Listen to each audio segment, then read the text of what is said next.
Hello, friends. I believe it's unnecessary to state the obvious. The automobile is one of those inventions that has significantly impacted humanity and our world as a whole. With the advent of automobiles, it became clear that our planet is much smaller than we once thought, and travel time has been reduced exponentially. Now, each of us has the opportunity to visit more places and see the diversity of other countries and cities firsthand. Thanks to automobiles, our lives have become more comfortable and dynamic. Of course, the automotive world doesn't end with just Ford or Mercedes, and practically every respectable country has numerous automotive brands, most of which are already well known to us.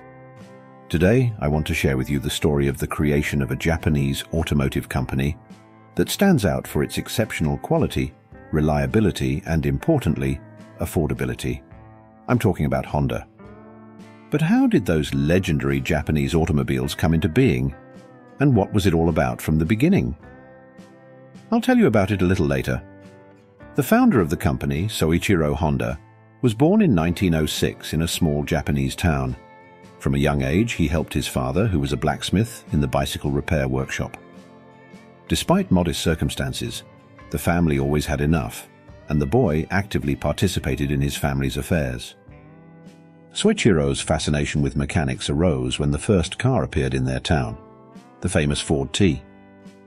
This event was a real revelation for him, and he vowed to one day build his own car. After finishing school, he went to Tokyo to immerse himself in the world of mechanics.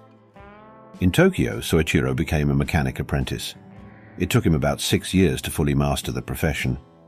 During this time, he worked diligently and gained experience, despite the modest compensation, because his dream of becoming an engineer was stronger. After quite a considerable period of time, at the age of 22, the young man decides to return home. It's worth mentioning that he didn't come back empty-handed, but with a great desire to create something new. Upon his return, Soichiro didn't sit idle. Soon enough, he opened his own garage in his hometown. It was all quite straightforward. Having mastered the trade, he decided not only to assist everyone with repairing various modes of transportation, which were gaining momentum at the time, but also to teach other interested young people like himself. You might wonder why he felt the need to do this. The answer is simple.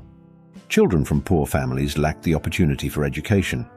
To provide them with this opportunity, our hero decided to employ them, and, ahead of time, I'll tell you that many of those hungry apprentices later became top managers in the largest corporations. But let's go step by step. Almost immediately, his reputation as an excellent mechanic skyrocketed, and word of mouth spread to neighboring villages. A significant milestone in our guy's career was the proposal to replace wooden spokes in bicycle wheels with metal ones. Yes, friends, that was the time when spokes on bicycles and other small means of transportation were still made of wood. And it was this innovation that not only earned him recognition, but also a personal list of orders. He patented this idea, one of the first. I believe there will be no questions now about who came up with those metal spokes. But our guy didn't stop there, realizing clearly that this was just the beginning. And as it turned out later, he wasn't wrong. He wanted to change our world for the better, so he kept coming up with new things and improving existing ones. At some point, the number of his apprentices exceeded 24, and space in the old garage was becoming scarce. At the same time, there were enough orders to not only earn for himself, but also to pay his apprentices. So just a couple of years later, Soichiro Honda founded his first company, manufacturing piston rings, under the name Tsuchiya Ring Shop. The first significant order came half a year later from Toyota. It was so large that Soichiro had to quickly build his first factory to fulfill the order on time and with the required quality. Interestingly, he managed to do this with his own savings and loans, partial prepayment from Toyota. In fact, it turned out that Toyota gave money to its future competitor. Production was going well, and the number of jobs was constantly increasing. Other industrial giants in Japan also often sought the services of Honda, and the small company was steadily gaining momentum. But unfortunately, like many other heroes of our time, this period turned out to be not the most fortunate due to the Second World War. During the war, the company's factory was heavily bombed and completely destroyed. The damage was compounded by the seismic events of 1945. So it happened that within a short period of time, a successful businessman who had spent his entire conscious life building his business, found himself, as they say, at rock bottom. Realizing that rebuilding the business would take too much time and, of course, money, Soichiro decided to sell all the remnants of his enterprise for a small sum of just 450,000 yen, roughly $22,000 at the time. Considering that this was during the period of Japanese occupation by America, the yen soon devalued by a factor of 10. As a result, he practically gave away the factory. But even with these modest funds by business standards, he invested in a new company, which he named Honda Technical Research Institute in 1946. It was there that Soichiro, just for fun, decided to attach a small motor to his bicycle. The results of this experiment intrigued the entrepreneur greatly. The invention of the moped became his main means of transportation, on which he not only commuted to work but also ran errands. Later on, he decided to introduce it to his friends. It's worth noting that in Japan at the time, the automotive industry was just beginning to emerge, and such a mode of transportation proved to be quite successful and popular. Consequently, his friends also wanted the same motorized bicycle, thus becoming the first customers of Honda. After some time, Soichiro seriously considered mass-producing similar motorized bicycles. This joke of his soon turned into reality. To attract investors, he reached out to over 5,000 non-dealers, offering them the opportunity to revitalize Japan's transportation system. In the end, only a few dozen responded, but it was enough. Thanks to their generous investments, the entrepreneur was able to purchase a large batch of Tohatsu engines from generators for radios left over from the war. These engines were used in the first mopeds, but eventually the supplies ran out and our hero had to create his own engine. It took him about a year, and in 1948, Honda released its first motorcycle called the Dream. The company also produced all the parts needed for mopeds and motorcycles. The post-war demand in Japan flooded Soichiro, and while struggling to cope with this influx of orders and simultaneously inventing something new, he invited another person to join the company in the early 1950s, who soon became his business partner. This individual was named Takeo Fujisawa, and he took on all corporate management and sales responsibilities. It's worth noting that Soichiro Honda trusted him implicitly, acknowledging that Fujisawa's management skills in Tokyo were far superior to his own. While Honda focused more on technical aspects and negotiations, Fujisawa handled personnel management. Additionally, in challenging production times, Fujisawa repeatedly invested his own money into the company's development without asking for anything in return. This engineer-manager partnership proved fruitful. By 1951, the company released an updated version of its motorcycles and opened a new factory in Tokyo. Thanks to successful sales, just 2 years later, the headquarters of Honda Motor Company was established in Tokyo. In 1954, the entrepreneur faced the first significant challenge. Despite holding 15% of Japan's transportation vehicle market share, production was lagging behind demand. Each leader had different perspectives on the company's future. Fujisawa believed that increasing sales would lead to increased profits, allowing for the expansion of employees and factories. Honda's plans were much more ambitious. He dreamed not only of producing outstanding racing motorcycles, but also of expanding sales to the international arena. Honda was convinced that he could achieve his goal through racing, considering it excellent advertising.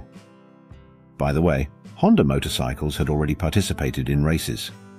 In 1953, a team of motorcyclists traveled to Brazil, but unfortunately, one racer fell ill days before the race and couldn't participate, resulting in another racer finishing 13th out of 25 participants. In 1954, Soichiro Honda attended the TT races as a spectator, where he personally witnessed the strengths and weaknesses of other motorcycles and their engines. After purchasing developments from competitors, he returned to Japan to continue his own research. By then, the company was producing around 130 motorcycles per day. By 1959, this number had increased tenfold, making Honda a global leader, but time passed, and the company's growth demanded development in its production structure. Entrepreneurs decided to open a new factory, spending over 10 million yen on equipment, which naturally had a negative impact on the company's position. This situation nearly led to bankruptcy, but Takeo Fujisawa intervened. He sought help from the government, which facilitated the company's development through changes in the country's road legislation. During the period from 1954, the company released motorcycles such as the Dream C70 and Honda Supercat. The latter significantly influenced the company's future history. The model was so successful and in demand overseas that the company began producing up to 50,000 new motorcycles per month. This was an incredible figure at the time and remains a key feature of these vehicles today. One of the distinguishing factors of Honda motorcycles was their price and simplicity. However, by that time, competitors were also active. The revitalizing economy of Japan saw the emergence of numerous companies ready to surprise consumers with innovative products, making Japan's quality and advanced technologies among the best. Competition worked wonders. In the early 1960s, Honda launched its first advertising campaign, associating its motorcyclists with biker culture, although some associated them with crime and gangs. Despite these perceptions, Honda motorcycles were among the most convenient means of transportation. When an ordinary person had to choose which brand of motorcycle to buy, in 9 out of 10 cases, it was Honda. As for the founder himself, despite his significant success, he never let go of his dream to win a race. In 1959, in the TT races, a pilot from the company achieved 6th place, which was not enough for Soichiro Honda. Finally, in 1961, his dream came true when Honda and its pilot won the first 5 places, proving the superiority of Honda motorcycles. After achieving such success in the motorcycle market, many would have been satisfied, but Soichiro Honda was driven by work. At the age of 56, he decided to try his luck again and launched his own automobile division. Starting practically from scratch, as all his production was geared towards producing 2-wheeled vehicles, transitioning to cars was a much bigger challenge. Nevertheless, Honda was unstoppable.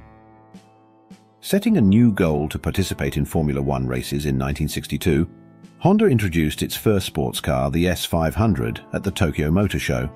This lightweight 2-door convertible garnered attention, although it never went into production. Instead, the T360 lightweight truck, released the same year, quickly gained popularity. In 1965, Honda participated in automobile races for the first time and proved successful. An American pilot, Richie Ginther, driving the Honda RA272, won the Mexican Grand Prix. From then on, Honda participated in numerous races, often emerging victorious. By 1967, Honda had become the largest motorcycle manufacturer in the world and began diversifying its product range. In subsequent years, other models of cars and pickups were introduced. However, they faced limited demand both in Japan and the USA. The breakthrough came with the introduction of the Honda Civic in 1973. The success of this economical model was greatly aided by the oil crisis of 1973. Due to the crisis, most manufacturers had to reduce production volumes and raise car prices, but not Honda. The company took a risk and doubled its production capacity while significantly lowering car prices. This bold move paid off. While other companies were struggling, Honda doubled its profit that year, coinciding with the company's 25th anniversary celebration. 3 years later, Honda Civic sales surpassed 1 million units. During the same period, the more expensive Accord model was introduced, which also enjoyed high demand, especially in the USA. In 1982, a whole factory was opened in Ohio to produce this model. Motorcycle sales reached 3.5 million units starting from 1986. In 1986, Honda began developing and producing robots. The same year saw the establishment of the Acura division, which started manufacturing premium-class cars. This allowed Honda to become one of the largest automobile manufacturers by the end of the 1980s.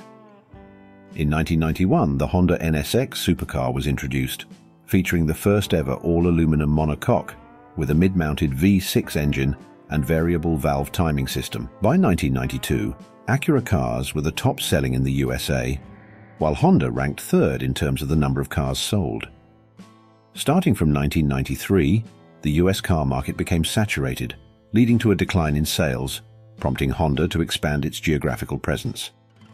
In 1997, factories were opened in India, Vietnam, Turkey, Indonesia, and Brazil, In 1992, a joint venture was also established in China for motorcycle production. Soichiro Honda left the presidency of the company in 1973, but continued to serve as an advisor until his death in 1983. After his departure, the company was quickly surpassed in product development by other Japanese automakers. In the early 1990s, the company faced a boom in trucks and SUVs, affecting its profitability. CEO Kawamoto quickly responded to changes in corporate culture by developing market-oriented products, resulting in the introduction of new models such as the first-generation Odyssey and the legendary S/V car. The most significant change at Honda occurred when Kawamoto successfully completed participation in the Formula One campaign after the 1992 season to focus on creating a more environmentally friendly image for the company. In 1997, the first Honda EV Plus electric car was introduced.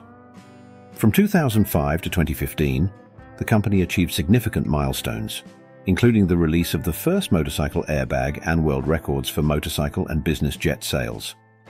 Currently, Honda is the world's largest motorcycle manufacturer and also owns the world's largest production of internal combustion engines. In 2016, Honda ranked 74th overall, 36th in defense, and 23rd in the list of the most expensive brands. It also secured the 239th spot in the list of the best employers in the USA. The company is owned by shareholders, with the Honda family holding just 6%. Celebrating its 70th anniversary in 2018, Honda shows no signs of slowing down. Over the years, it has produced more than 100 million cars, bringing daily joy to their owners. Soichiro Honda has often been compared to Thomas Edison and even Henry Ford, being considered the best after Ford in the automotive industry. Despite his humble beginnings, he founded two non-profit organizations, the Honda Foundation and the International Road Traffic Safety Association, working to improve road safety for all. Remembered by millions as a simple man who became the head of a multi-billion-dollar conglomerate, he always stood out for his unassuming demeanor. He was often seen in a simple red shirt or an ordinary jacket at board meetings. He never chased brands or indulged in luxury. He only used Honda-made cars and remained true to his brand. Honda was of the belief that one should not judge others by their appearance, a sentiment particularly relevant in Japan, where a white shirt and a black suit were the standard attire for business and success. Honda's appearance, in his cheap jacket and red shirt, made others uneasy because they realized their achievements paled in comparison to his. Despite his immense wealth, Honda lived modestly, always preferring to wear simple clothes. He once almost refused an imperial award ceremony because he wanted to attend in his work clothes, not the formal attire required by protocol. Honda respected the power of hands-on experience over theoretical knowledge, often saying that someone who never dismantled an engine could never teach others to create one, even with 10 degrees. His knowledge came from machines and workshops, not books and classrooms. Honda's relationship with the political and economic elite of Japan remained strained throughout his life. The corporation, too, faced obstacles from the authorities, but Honda proved his worth time and again. From a poor boy to a self-taught engineer and an outstanding businessman of the 20th century, Honda's journey is a testament to determination and ingenuity. Whether you like Honda vehicles or not, share your experience in the comments. That's all for today. If you enjoyed the video, don't forget to rate it. See you soon.